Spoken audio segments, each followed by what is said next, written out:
ஓம்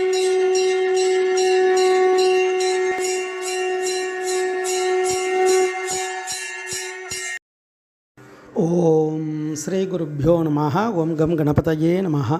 நம்ம ஸ்ரீநிகேதன் வலைதளம் வாயிலாக முருகப்பெருமானுடைய சஹஸ்ரநாமத்தில் இருந்து தினமும் ஒரு நாமாவளியை சிந்திச்சுருக்கோம். இன்றைய தினம் 158வது நாமாவளியாக ஓம் கமனியாய நமஹ. முருகப்பெருமான இந்த நாமாவளி மனப்பூர்வமாய் இனிய தன்மையில் அன்போடு விரும்பத்தக்கவருக்கு நமஸ்காரம் அப்படின்னு வர்ணிக்கிறது.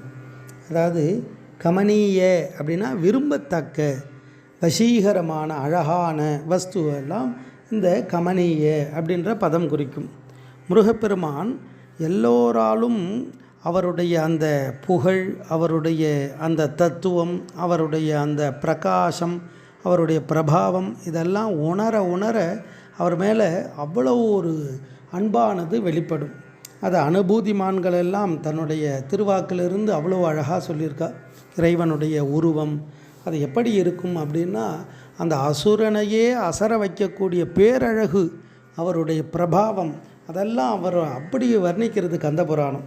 கந்தபுராணத்தில் அவரை உருவாகும் பொழுது, தோற்றத்தை வர்ணிக்கும் பொழுதே, குமார பரமேஸ்வரனாக வரும் பொழுதே அவர் எப்படி வர்ணிக்கிறதுனா, மறைகளின் முடிவால் வாக்கால் மனத்தினால் அளக்கொணாமல் நிறைவுடன் யாண்டுமாகி நின்றிடும் நிமலமூர்த்தி, அருமுக உருவாய் தோன்றி அருளொடு சரவணத்தின் வெறிகமழ் கமலப்போதில் வீற்றிருந்து அருளினானே அப்படின்னு அவருடைய அந்த தோற்றத்தை அவ்வளோ அழகாக வர்ணிக்கிறது.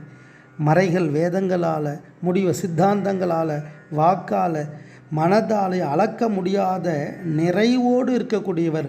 அவர் எப்பேற்பட்டார்? நிமலமூர்த்தி, அப்பழுக்கற்றவர். அவர் அந்த 6 முகத்தோடு அந்த சரவண பொய்கையில் அந்த தாமரை மீது எழுந்து வீற்று அருளினார் அப்படின்றார். அப்பேற்பட்ட அந்த பெரும் கருணை, அவரை பார்க்கும் பொழுது அவருடைய அழகு, அவருடைய வசீகரம் எல்லாம் நம்ம நினைத்து பார்க்க முடியாது.